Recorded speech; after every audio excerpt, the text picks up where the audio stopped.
Good morning, everyone. It is Garrett. This morning we will be reading Growing Up Demands Courtesy.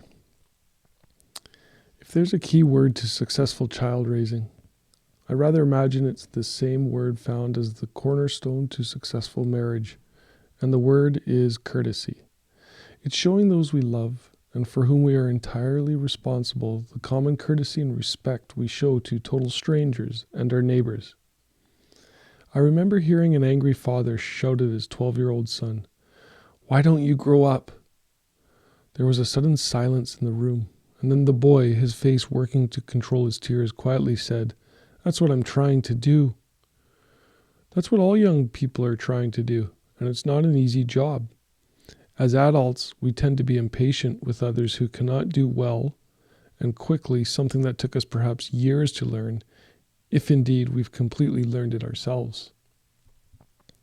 To the skillful in anything, the fumbling, awkward attempts of the novice often seem ludicrous or exasperating, if not totally incomprehensible. "No, no," we say, "that's not the way to do it," and we charge in to take over. In doing so, we add humiliation and self-consciousness to the beginner's feelings of inadequacy. And as a person will do when he is humiliated, when he has shown himself as inept, bungling fool, he will begin to dislike us. And it can change to hate. There will begin building within him a burning, inarticulate lump of pure, raw, primitive, dangerous hate. And each time we tell him how inadequate he is, with loving phrases such as, "Won't you ever learn?"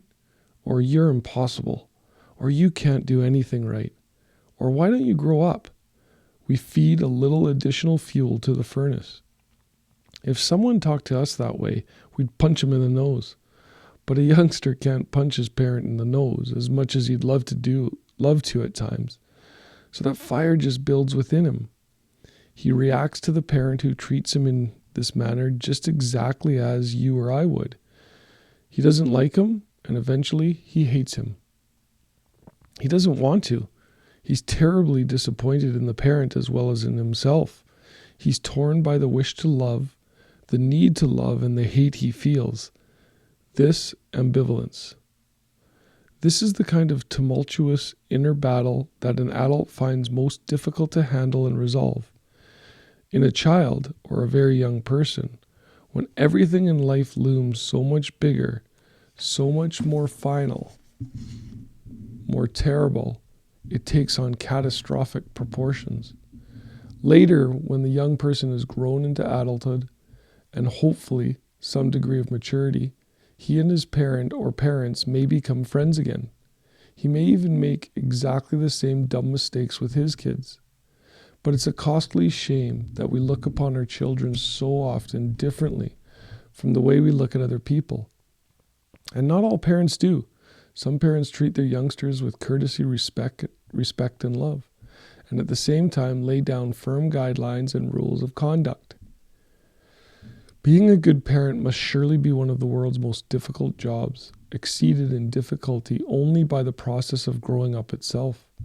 It's a job for which most of us had no training, with little more than the resolution to try to do a better job than our parents did with us.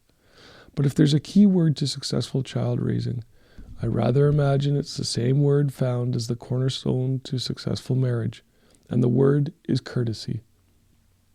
It's showing those we love and for whom we are entirely responsible the common courtesy and respect we show to total strangers and our neighbors. Living in such close and constant proximity makes this difficult, perhaps, but no less necessary.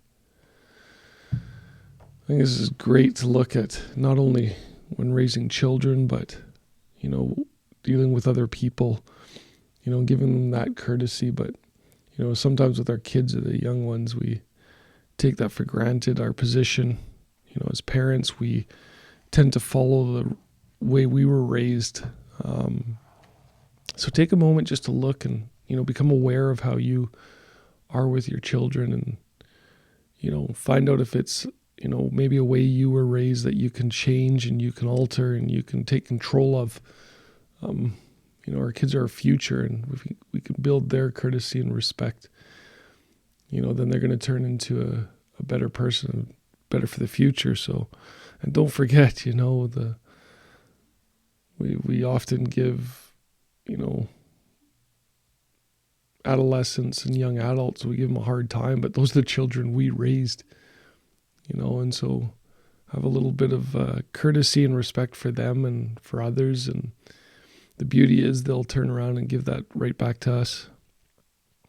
And maybe take a moment just to acknowledge the fact that, maybe you were raised with a little bit of a heavier hand and things like that, but you have a chance to change it. So take a moment today and do that with all those around you, not just your kids, and, make this day as wonderful and awesome as you can. This is Garrett, the Morning Monk. We will see you tomorrow around the same time. Take care, everyone. Bye.